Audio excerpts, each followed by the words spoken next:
उपमुख्यमंत्री अजित पवार यांच्या स्मरणार्थ युवा उद्योजक निमेश जनवाड यांच्या माध्यमातून बदलापूर बॅरेज रोड येथे भव्य महाआरोग्य शिबिराचं आयोजन करण्यात आलं होतं। या शिबिरात नागरिकांसाठी मोफत आरोग्य तपासणी, तज्ञ डॉक्टरांचा सल्ला तसंच विविध आजारांवरील उपचार सुविधा उपलब्ध करून देण्यात आल्या।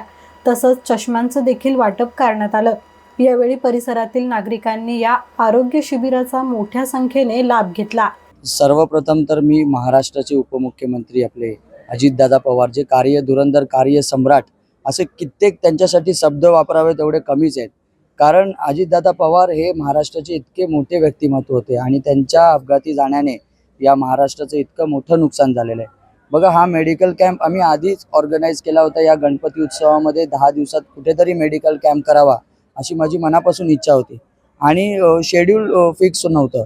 व त्याच्यानंतर आमचं एक शेड्यूल फायनल झालं आणि मग आम्ही असं विचार केला की हा मेडिकल कॅम्प आज ठेवून जे उपमुख्यमंत्री जे आहेत अजितदादा पवार यांच्या स्मृतीला हा कार्यक्रम समर्पित करावा। कारण अजितदादा पवार हे इतके मोठे व्यक्तिमत्व होते की ते सकाळी उठून आपल्या कामाचा सपाटा सकाळी 5 वाजल्यापासून सुरू करायचं। आणि बघा, राजकारणा पलीकडे आणि एक नेते असले तरी पण त्यांची जी कामाची पद्धत होती, ती जी पद्धत मला असं वाटतं सर्व तरुणांनी आत्मसात केली, सर्व लोकांनी आत्मसात केली। तर मला असं वाटतं खूप चांगल्या पद्धतीने आपलं आयुष्य पुढे सरकत राहील आणि खरंच खूप मनापासून दुःख वाटतंय, खूप हळहळ आहे। आज अजितदादा पवार यांचं निधन झालं, परंतु आम्हाला अजिबात असं वाटत नाहीये की अजितदादा पवार आपल्यामध्ये नाही आहेत। नेहमी त्यांचा सहवास सर्व लोकांमध्ये असेल असे डॅशिंग नेतृत्व ते या ठिकाणी होते। तर त्यांच्या कार्याला समर्पित करून आज हा मेडिकल कॅम्प आम्ही ठेवलेला आहे। या कॅम्पमध्ये सर्व प्रकारच्या जे लेटेस्ट समस्या जे लोकांना भेडसावतात, पुरुषांना, महिलांना, लहान मुलांना, ते महत्त्वाचे आणि मेन आजार याच्यावर आम्ही हा कॅम्प ठेवलेला आहे। जसं मधुमेह आहे, हृदयरोग आहे, स्त्री रोग आहे, ECG आहे, एक्सरे आहे, जे ट्रीटमेंट घेण्यासाठी आपल्याला हॉस्पिटलमध्ये चष्मा चेकअप आहे, आय चेकअप आहे, चष्मे वाटप आहे, या ट्रीटमेंट घेण्यासाठी हॉस्पिटलमध्ये जवळपास आपल्याला 3 ते 4 हजार रुपये आपल्याला पेड करावे लागतात।